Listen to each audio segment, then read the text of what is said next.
sans barrière de péage. En gros, quand vous circulez sur l'axe Paris-Caen, vous ne vous arrêtez plus aux barrières de péage, mais vous passez sous des portiques qui vont venir détecter votre plaque d'immatriculation. Mais flux libre ne veut pas dire autoroute gratuite. Vous devez payer votre péage dans les 72 heures.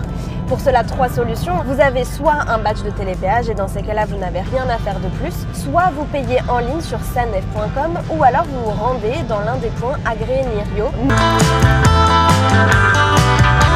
Si vous avez un badge télépéage comme nous aujourd'hui, vous n'avez rien à faire de plus. Vous allez entendre un petit bip en dessous de chaque portique une fois que vous allez les dépasser.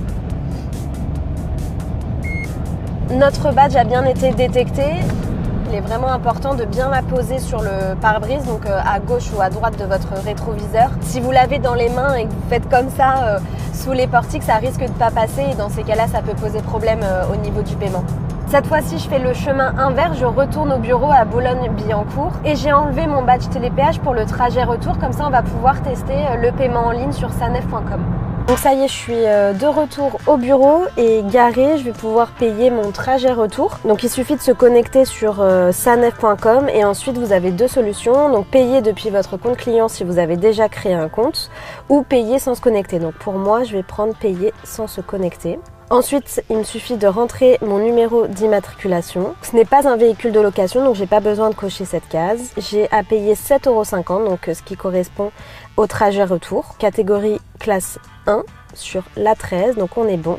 7,50 €. J'ai choisi mon moyen de paiement, donc la carte bancaire. Là, on me demande de créer un compte. Donc pour le coup, moi, je n'en ai pas besoin puisque j'ai mon badge télépéage normalement.